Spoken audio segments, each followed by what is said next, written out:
गुलाम वंश से संबंधित महत्वपूर्ण प्रश्नों का प्रैक्टिस सेट। पहला प्रश्न है दोस्तों, दिल्ली सल्तनत शासित हुआ था कुल कितने राजवंशों के द्वारा? ऑप्शन है आपके 4 राजवंशों द्वारा, 7 राजवंशों द्वारा, 5 राजवंशों द्वारा या फिर 6 राजवंशों द्वारा। तो सही उत्तर क्या हो जाएगा दोस्तों? दिल्ली सल्तनत कुल 5 राजवंशों द्वारा शासित हुआ था। ऑप्शन सी आपका सही उत्तर है। दोस्तों जान लीजिए कि दिल्ली सल्तनत पर क्रमशः शासन करने वाले 5 राजवंश थे। गुलाम वंश, इसका शासनकाल 1206 से 1290 ईस्वी। खिलजी वंश 1290 से 1320 ईस्वी। तुगलक वंश 1320 से 1412 ईस्वी। सैयद वंश 1414 से 1451 ईस्वी और लोदी वंश 1451 से 1526 ईस्वी। तो याद रखिएगा, दिल्ली सल्तनत पर शासन करने वाले राजवंश गुलाम, खिलजी, तुगलक, सैयद और लोदी वंश थे। तो बहुत ही महत्वपूर्ण प्रश्न है दोस्तों। दिल्ली सल्तनत शासित हुआ था कुल 5 राजवंशों द्वारा, गुलाम, खिलजी, तुगलक, सैयद और लोदी वंश के द्वारा। अगला प्रश्न है, गुलाम वंश का संस्थापक कौन था? आपको बताना है। ऑप्शन है इल्तुतमिश, अलाउद्दीन खिलजी, बलबन या फिर कुतुबुद्दीन ऐबक। तो सही उत्तर है कुतुबुद्दीन ऐबक, ऑप्शन डी। दोस्तों 1206 से 1290 ईस्वी तक दिल्ली सल्तनत के सुल्तान गुलाम वंश के सुल्तानों के नाम से विख्यात हुए, जिनका संस्थापक कुतुबुद्दीन ऐबक था। तो याद रखिएगा, गुलाम वंश का संस्थापक कुतुबुद्दीन ऐबक था। अगला प्रश्न है, कुतुबुद्दीन गुलाम राजवंश का संस्थापक था, वह किसका गुलाम था? हमारे बहुत सारे साथी इस प्रश्न का उत्तर जानते भी होंगे। ऑप्शन है मोहम्मद गोरी, महमूद गजनवी, इल्तुतमिश या बलबन। तो सही उत्तर है मोहम्मद गोरी, ऑप्शन ए। दोस्तों कुतुबुद्दीन ऐबक जो गुलाम वंश का संस्थापक था, ये मोहम्मद गोरी का गुलाम था। अगला प्रश्न है कि दिल्ली सल्तनत का कौन सा सुल्तान लाख बख्श के नाम से जाना जाता है? ऑप्शन है इल्तुतमिश, बलबन, मोहम्मद बिन तुगलक या कुतुबुद्दीन ऐबक। तो सही उत्तर क्या हो जाएगा? सही उत्तर कुतुबुद्दीन ऐबक, ऑप्शन डी है। दोस्तों अपनी उदारता के कारण कुतुबुद्दीन ऐबक इतना अधिक दान करता था कि उसे लाख बख्श यानी लाखों का दान देने वाले के नाम से पुकारा जाता है। अगला प्रश्न है, कुतुबुद्दीन ऐबक की राजधानी क्या थी? ऑप्शन है आपके लाहौर, दिल्ली, अजमेर या लखनौती। तो उत्तर है लाहौर।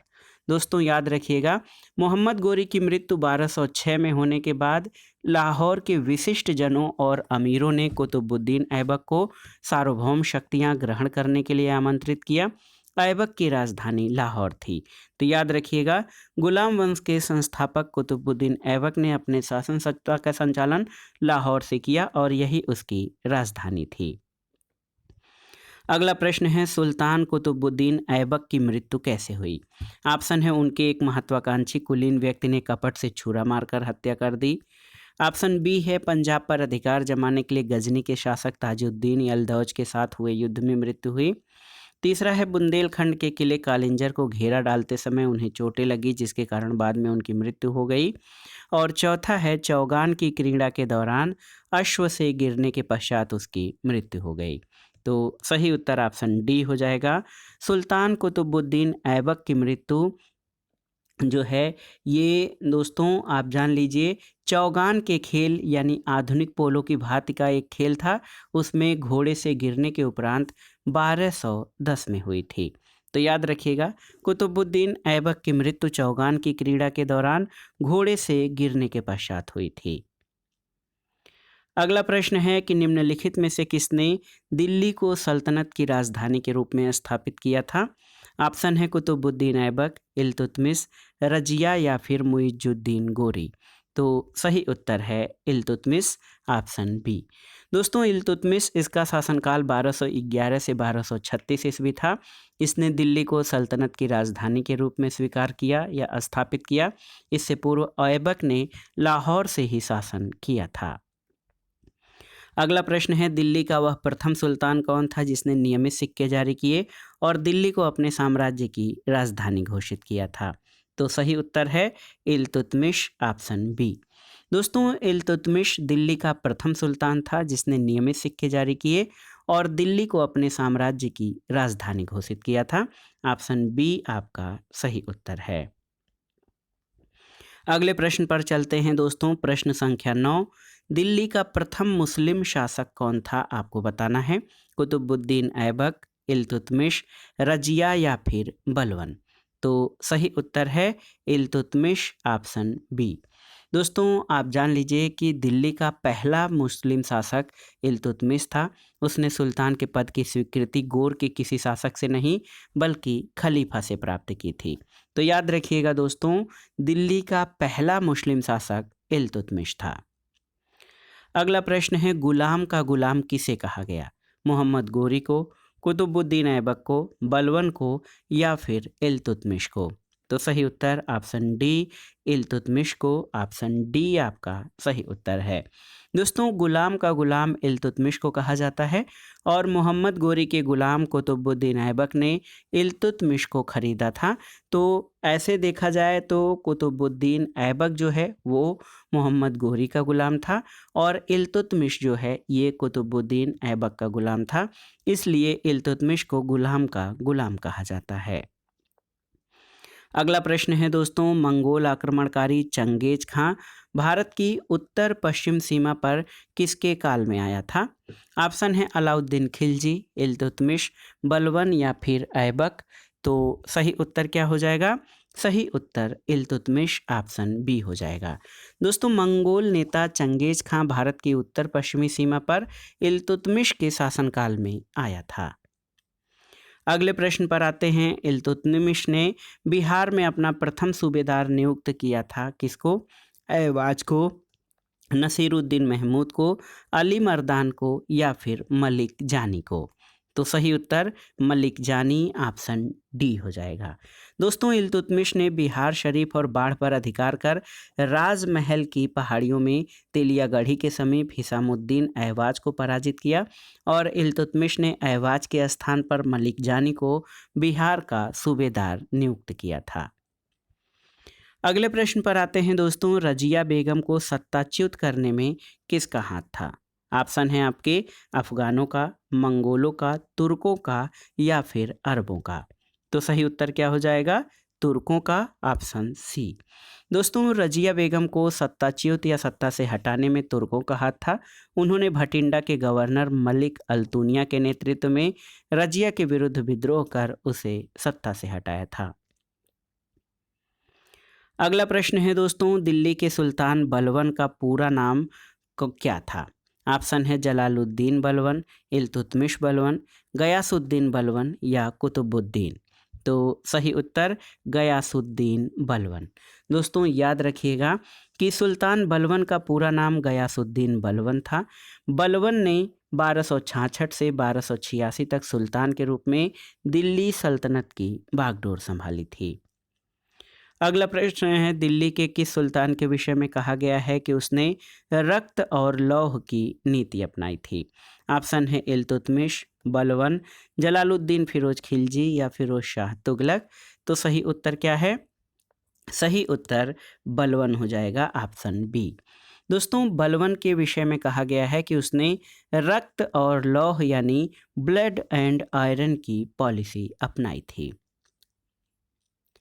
अगला प्रश्न है, अपनी शक्ति को समेकित करने के बाद बलवन ने भव्य उपाधि धारण की थी, कौन सी? तूतीय हिंद, कैसर हिंद, जिल्ले इलाही या दीन इलाही। तो सही उत्तर है जिल्ले इलाही। दोस्तों, आप जान लीजिए कि बलवन ने फारस के लोक प्रचलित वीरों से प्रेरणा लेकर अपना राजनीतिक आदर्श निर्मित किया था। बलवन के अनुसार मान मर्यादा में वह केवल पैगंबर के बाद है। राजा जिल्ले अल्लाह या जिल्ले इलाही यानी ईश्वर का प्रतिबिंब है। अगला प्रश्न है, निम्नलिखित में से किसने भारत में प्रसिद्ध फारसी त्योहार नवरोज को आरंभ कराया था? बलवन, इल्तुतमिश, फिरोज तुगलक या अलाउद्दीन खिलजी ने। तो सही उत्तर क्या हो जाएगा? बलवन, ऑप्शन ए। दोस्तों, आप जान लीजिए कि अपने दरबार के लिए बलवन ने एक बड़े सुल्तान के दरबार के अनुरूप नियम बनाए और उन्हें कठोरता से लागू किया। उसने अपने दरबार में प्रतिवर्ष फारसी त्यौहार नवरोज बड़े शानो शौकत के साथ मनाने की प्रथा आरंभ की थी। अगला प्रश्न है, निम्नलिखित में से कौन सा कथन बलवन के संबंध में सही नहीं है। बहुत ही महत्वपूर्ण प्रश्न है दोस्तों। इसमें आपसे पूछा गया है कि कौन सा कथन बलवन के संबंध में सही नहीं है। ऑप्शन है, उसने नियामत खुदाई के सिद्धांत का प्रतिपादन किया, सही है। उसने इक्तादारी व्यवस्था का प्रारंभ किया, सही नहीं है। उसने तुर्कान चहलगानी का प्रभाव समाप्त किया, सही है। और उसने बंगाल के विद्रोह का दमन किया, सही है।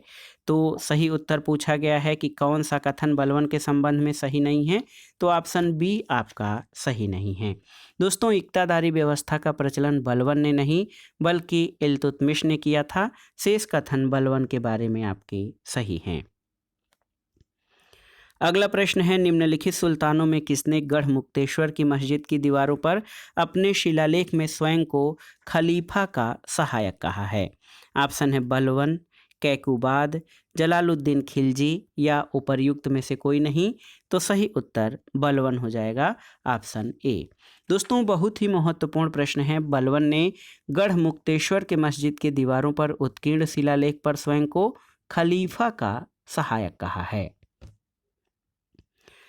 अगला प्रश्न है, बहुत ही महत्वपूर्ण, निम्नलिखित में से कौन सा शासक दास राजवंश से संबंधित है, आपको बताना है।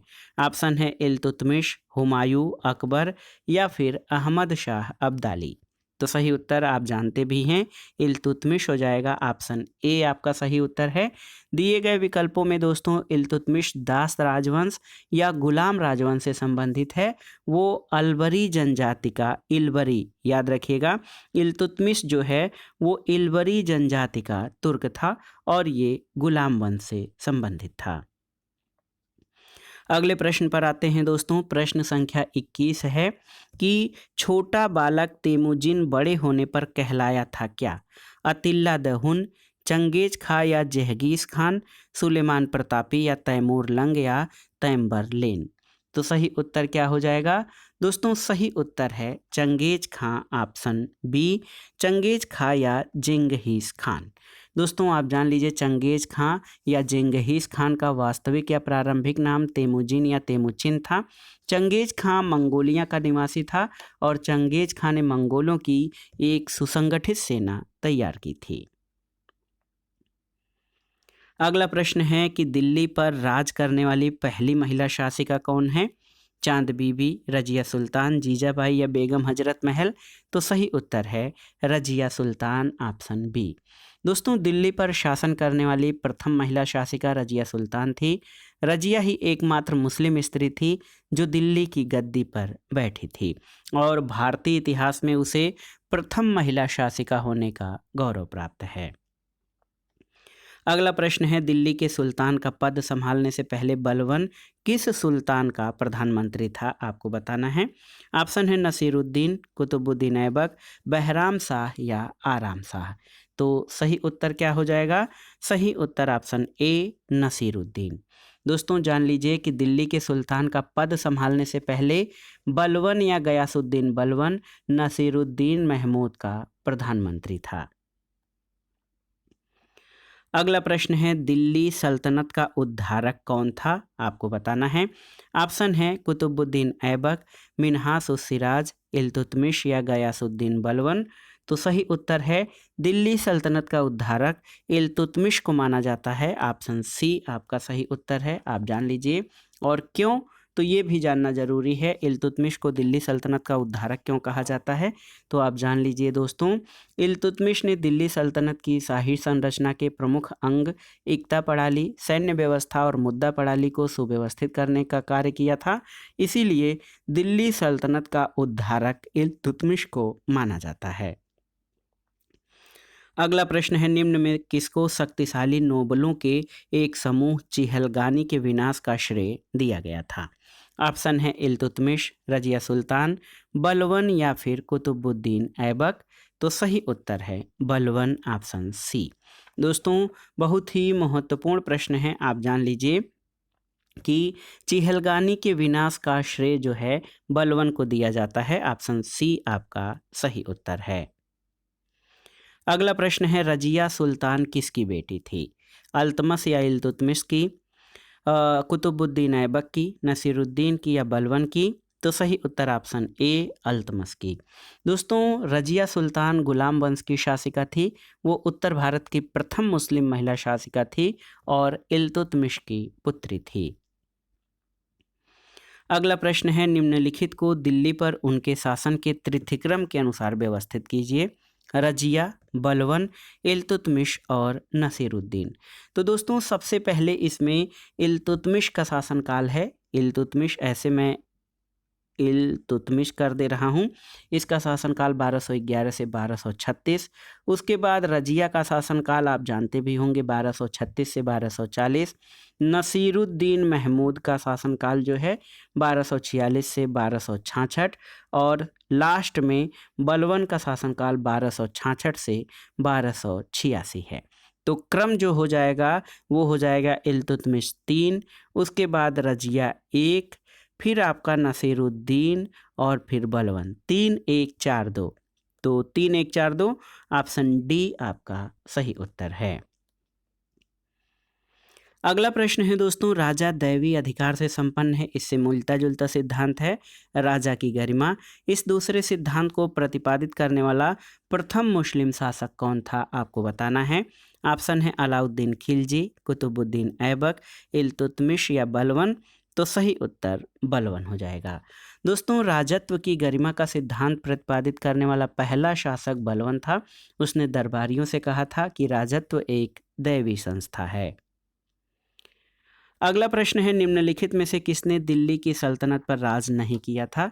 ऑप्शन है गुलाम वंश, सैयद वंश, खिलजी वंश या गोरी वंश। तो सही उत्तर गोरी वंश।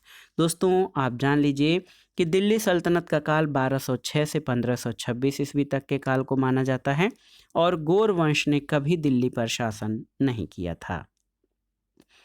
अगला प्रश्न और आज के प्रैक्टिस सेट का आखिरी प्रश्न है। नीचे 2 वक्तव्य दिए गए हैं, कथन और कारण। तो इसमें कथन जो है ये है कि बलवन ने अपने शासन को शक्तिशाली बनाया और सारी सत्ता अपने हाथ में केंद्रित कर ली थी। बिल्कुल सही है। और दूसरा है आप देख लीजिए कि वह उत्तर पश्चिम सीमा को मंगोल आक्रमण से सुरक्षित करना चाहता था। बिल्कुल सही। तो यहाँ पर दोस्तों ए और आर दोनों सही तो हैं, लेकिन ए की समुचित व्याख्या आर नहीं करता है। गयासुद्दीन बलवन दिल्ली सल्तनत में गुलाम वंश का शासक था। इसने 1266 से 1286 ईस्वी तक शासन किया। इसने सम्राट के पद को दैवीय घोषित करके सारी सत्ता अपने हाथ में केंद्रित कर ली थी और इसने सिजदा और पैबोस प्रथा की शुरुआत भी की थी। बलवन ने मंगोलों के आक्रमण की रोकथाम करने के उद्देश्य से उत्तर पश्चिमी सीमा पर सुदृढ़ दुर्गों का निर्माण कराया था। तो कथन ए और आर दोनों सही हैं, लेकिन आर ए की सही व्याख्या नहीं करता है। तो दोस्तों ये था आज का वीडियो। मध्यकालीन भारत के इतिहास के अंतर्गत दिल्ली सल्तनत में गुलाम वंश से संबंधित महत्वपूर्ण प्रश्नों का प्रैक्टिस सेट, जो आपके आगामी विभिन्न परीक्षाओं के सामान्य ज्ञान और सामान्य अध्ययन के साथ विभिन्न राज्यों द्वारा अध्यापक भर्ती परीक्षाओं के भारतीय इतिहास विषय के लिए बहुत ही उपयोगी है। आप इन प्रश्नों को तैयार कर लीजिएगा। वीडियो आपको कैसा लगा हमें कमेंट बॉक्स में ज़रूर बताइएगा। वीडियो को लाइक करें, शेयर करें और इस चैनल को सब्सक्राइब करें। वीडियो देखने के लिए धन्यवाद दोस्तों। नमस्कार।